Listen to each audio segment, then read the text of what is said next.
사람의 제자가 비교되고 있습니다. 예수님을 똑같이 3년 반 동안 따라다녔지만 한 사람에 대해서는 오늘 성경이 어떻게 쓰고 있느냐 하면은 12 중의 하나라고 그렇게 묘사하고 있습니다. 47절 말씀에 보면은 유다를 가리켜서 12 중에 하나라고 그렇게 묘사하고 있고, 또 한 사람은 베드로를 가리키고 있는데 51절 말씀에 보면은 예수와 함께 있던 자 중의 하나라고 그렇게 묘사하고 있습니다. 12 중의 하나로 묘사된 이 유다는 예수를 배신하고 예수님을 팔아먹었고, 또 잘못을 깨달은 후에도 자존심 때문에 예수님께로 돌아오지 않고 자살로 그 생애를 마감해버리고 말았습니다. 그러나 예수와 함께 있던 자 중의 하나로 묘사된 베드로는 유다와 똑같이 배신했습니다. 어쩌면 유다보다 더 심하게 예수를 3번이나 저주하면서 배신했습니다. 그러나 그는 자존심보다도 잘못을 알게 되었을 때 회개하고 예수님께로 돌아왔고, 또 예수를 위해서 십자가에서 거꾸로 매달려서 순교하는 그런 순교자가 되었습니다. 12 중의 하나로 묘사된 사람과 또 예수와 함께 있었던 자로 묘사된 사람의 인생의 차이는 이렇게 큽니다.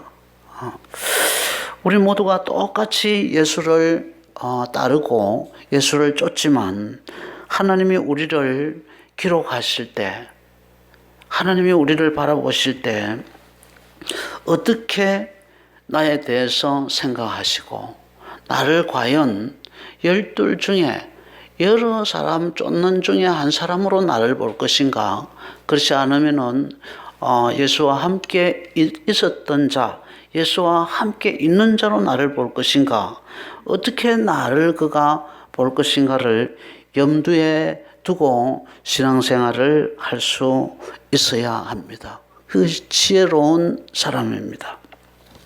지금 예수님은 나를 어떻게 기억하고 계신지를 한번 우리의 신앙생활을 점검하면서, 나를 주님이 12 중의 하나로 생각하고 계시는지, 아니면은 나와 함께하고 있는 그런 제자로 생각하고 계시는지 한번 스스로를 우리가 돌이켜 봤으면 좋겠습니다.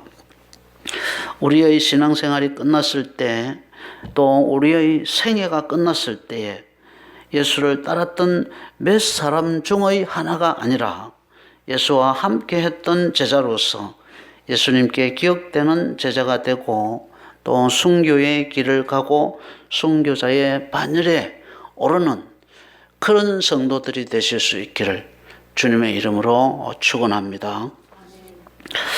두 번째로 오늘 본문에 보면은 예수님께서 성경을 이루시기 위해서 자신의 능력을 절제하시는 그런 모습을 우리가 볼 수 있습니다. 본문 47절 부근에 보게 되시면 예수님을 잡으러 온 자들이 검과 몽키를 들고 예수님을 잡으려 왔습니다. 그때 성질을 참지 못했던 베드로가 칼을 빼서 대제사장의 종의 귀를 잘라버립니다. 그때 예수님께서 베드로에게 칼을 도로 칼집에 집어넣어라. 내가 내 아버지께 구하면 12 영도 되는 천사를 불러내릴 수 없는 줄로 아느냐라고 그렇게 말씀하십니다. 영이라고 하는 것은 군단을 이야기합니다. 이제 그 군대 가면은 진영이라고 하죠, 그죠? 진영. 군인들이 텐트를 치고 막사를 친 곳을 진영이라고 합니다. 진영. 그때 영은 군대의 단위를 이야기해요. 군대의 단위를 이야기하는데 로마 시대에 한 영은 몇 명의 군사를 의미했느냐 하면은 6,000명. 한 영이 6,000명입니다. 그러니까 12 영도 되는 천사, 12군단, 요 군단이라고 기록됐죠. 그죠? 근데 옛날 성경에는 12 영이라고 기록됐습니다. 한 영이 6,000명이니까 12 영인 것 같으면은 6,000 곱하기 12 하니까 72,000명의 천사를 이야기를 합니다. 여러분, 천사 하나인 것 같으면은 유다 나라 하나를 싹 쓸어버립니다. 천사 한 명 나타나면은 아수르 군대 18만 5천 명을 싹 쓸어버립니다. 천사 하나면 온 나라를 다 쓸어버릴 수 있는데 천사가 12사단이면 12영이면 얼마나 강하겠습니까? 지금 이 순간에 저들이 나를 금과 몽키를 가지고 잡으러 오는 이 순간에 내가 내 힘으로 할 것 같으면 얼마든지 내가 내 아버지께 구하여서 12영도 되는 천사들의 군대를 불러내릴 수 있는데 이 위기를 얼마든지 내가 모면할 수 있지만 그렇게 하면 어떻게 하나님의 말씀을 이루겠느냐 하시면서 예수님께서 자신의 능력을 절제하고 계십니다. 그렇게 하지 말라. 그렇게 하면은 이렇게 자꾸 네가 칼을 가지고 막고 힘을 가지고 막으면은 나라고 그거 못하겠느냐? 근데 그렇게 하면은 어떻게 하나님의 말씀이 이루어지겠느냐 하면서 자신의 능력을 절제하십니다. 53절부터서 54절 같이 읽겠습니다. 나는 내가 내 아버지께 구하여 지금 12군단 되는 천사를 보내시게 할 수 없는 줄로 아느냐? 마가 만일 그렇게 하면 이런 일이 있으리라 한 성경이 어떻게 이루어지게 하겠느냐 하시더라 그랬습니다. 55절 또 보겠습니다. 그때에 예수께서 무리에게 말씀하시되 너희가 강도를 잡는 것 같이 칼과 몽치를 가지고 나를 잡으러 나왔느냐? 내가 날마다 성전에 앉아 가르쳤을 때 너희가 나를 잡지 아니하였도다 라고 했습니다. 맨 마지막 56절 또 한번 보였습니다. 그러나 이렇게 된 것은 다 선지자들의 글을 이루려 함이니라 하시더라. 이에 제자들이 다 예수를 버리고 도망하니라 라고 되어 있습니다. 예수님은 능히 12영을 불러가지고 지금 칼과 몽키를 가지고 자기를 잡으러 온 자들을 다 이렇게 제압할 수 있습니다. 그러나 그렇게 하지 아니하신 것은 이렇게 잡혀가서 결국은 십자가에 돌아가시는 그것이 하나님의 뜻이기 때문에 하나님의 계획이기 때문에 그것이 성경에 예언된 것이기 때문에 예수님께서는 성경에 있는 그 예언 하나님의 뜻을 이루시기 위해서 그것을 하지 아니하신다, 억제하신다라고 그렇게 말씀을 하십니다. 그러면서 57절에 보면은 56절에 보면은 이렇게 된 것은 다 선지자의 글을 이루려 하려 함이라 하시더라. 선지자의 글을 이루기 위해서, 하나님의 뜻을 이루기 위해서 그렇게 하셨다. 예수님은 자신의 생애에서 그 어떤 것도 자기 마음대로 하신 적이 한 번도 없습니다. 행동 하나, 말 하나. 특별히 예수님이 오늘 예루살렘에 입성하시잖아요.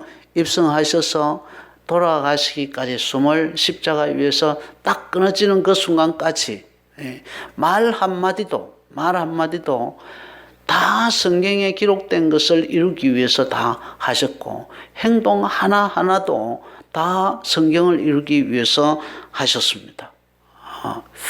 또 성경을 이루기 위해서 오늘 이 이야기도 하십니다. 이에 제자들이 예수를 버리고 다 도망하니라 하는 요 이야기도, 먼저 너희가 목자를 치리니, 그때의 목자를 치리니 너희가 그때 다 나를 버리고 도망하리라 하는 그 말씀도 예언을 이루기 위해서 하셨는데, 그 예언대로 제자들이 다 예수를 버리고 도망갔다라고 그렇게 기록하고 있습니다.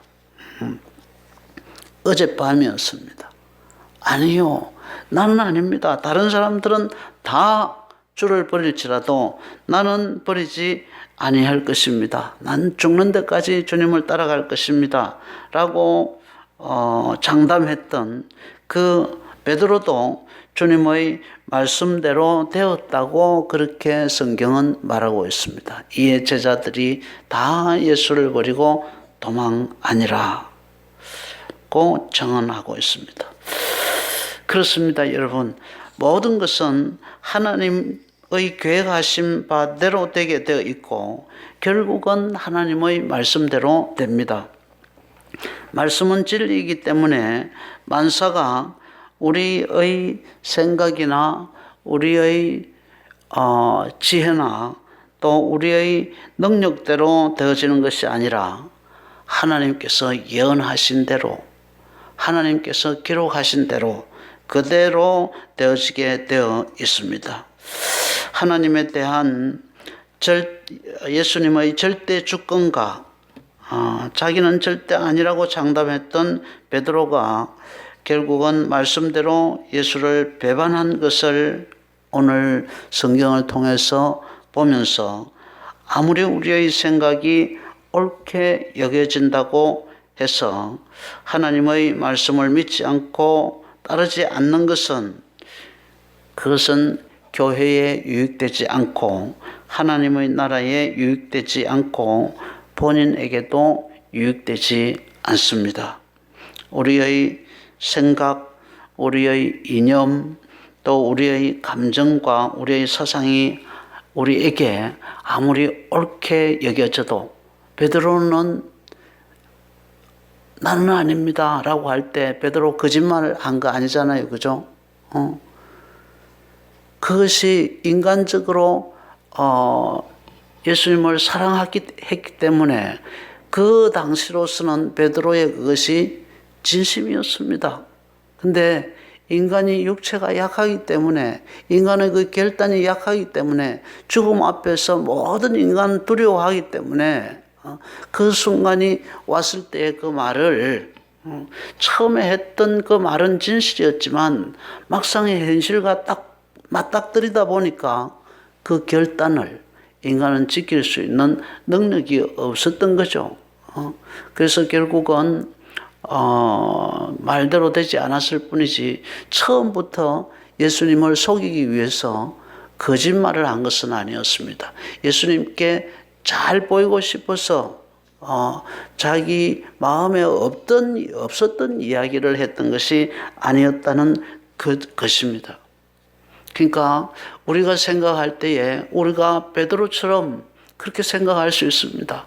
지금 내 생각으로는 이것이 옳고, 누가 뭐라고 이야기한다 해도 주님에 대한 나의 충성은 바뀌지 않을 것이다, 이렇게 장담할 수 있고, 모든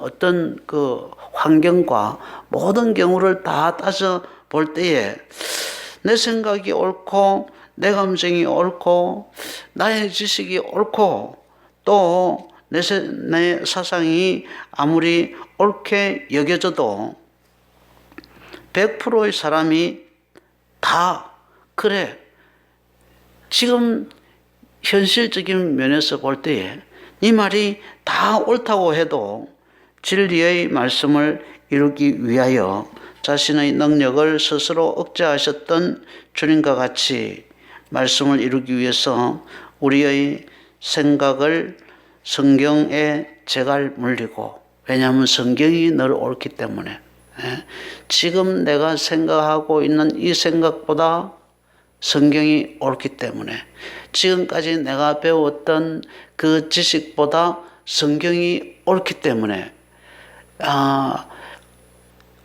지금 현재 일어나고 있는 어떤 이데올로기보다 항상 하나님의 말씀이 옳기 때문에 우리의 생각을 성경에 제갈 물리고 우리의 이익을 성경에 제갈 물리고 우리의 감정도 성경에 제갈 물리고 우리의 사상도 성경에 제갈 물리고 자신을 절제하는 것이 참으로 신앙생활에 있어서는 필요하고도 중요한 일입니다. 우리는 지금 우리를 너무 믿어요.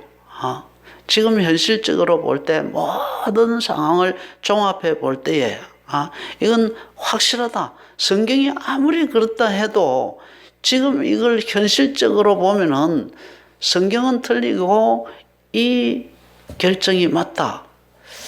우리는 그렇게 우리의 생각을 고집할 때가 많습니다. 이 사상이 맞다, 이 이념이 맞다라고 생각할 때가 많습니다. 그러나 베드로를 보십시오. 베드로. 그때 그건 거짓말이 아니었어요. 그러나 딱 시간이 지나서 너도 그와 함께 있었도다.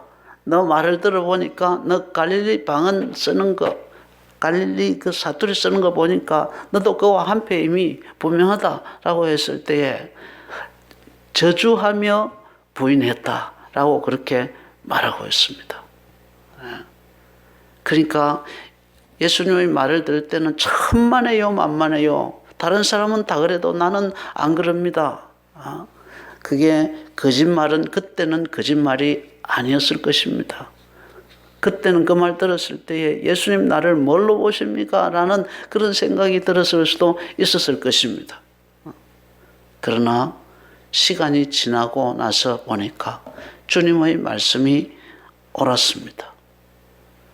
주님도 인간의 육체를 가지고 있었기 때문에 주님도 자신의 감정을, 자신의 의지를 다 사용하지 않았습니다. 주님도 십자가 앞에서 자기가 가능하다면 그 잔을 받지 않고 하나님 뜻을 이루고 싶은 그런 마음이 있었습니다. 그러나 하나님 뜻이 늘 옳기 때문에 주여 할 수만 있다면 이 잔을 내게서 지나가게 하옵소서. 그렇게 기도하시다가 그러나 내 뜻대로 마옵시고 아버지의 뜻대로 하옵소서. 아버지의 뜻이 항상 옳다는 것을 예수님은 아셨기 때문에 자기 육체의 생각을 따르지 않고 자기 육체의 생각을 포기하고 아버지의 뜻을 쫓아갔습니다. 예수님은 알기 때문에 그렇게 하셨습니다. 우리는 잘 모르기 때문에 늘 우리 생각이 현실적으로 보면 맞다 생각하고 막 오게 됩니다. 하나님의 말씀 앞에서 아버지의 뜻대로 하옵소서라고 하지 않습니다. 이때는 아무래도 하나님이 내 뜻에 져주셔야만 하나님이 옳아질 것 같습니다. 라고 우리는 그렇게 하나님을 설득하고 우리의 뜻에다가 하나님 뜻을 맞추려고 그렇게 합니다. 그러나 하나님이 항상 옳습니다. 여러분의 생각이 항상 옳아도 지금 생각해서 100번 옳고 1000번 옳아도 기록된 말씀이 그렇다고 하고 하나님의 말씀이 네가 나를 닭 울기 전에 3번 부인하리라 그런 말을 하신다고 한다면 또 기록된 성경이 내가 지금 생각하고 있는 바와 영 다르다고 하더라도 그 말씀이 맞는 줄로 믿고 우리의 생각, 우리의 감정, 우리의 사상을 성경의 말씀에 제갈 물리고 자신을 절제함으로써 삶 속에서 하나님의 말씀만 세워가는 충성되고 신실한 성도들 될 수 있기를 주님의 이름으로 부탁을 드립니다. 찬송하겠습니다. 424장입니다.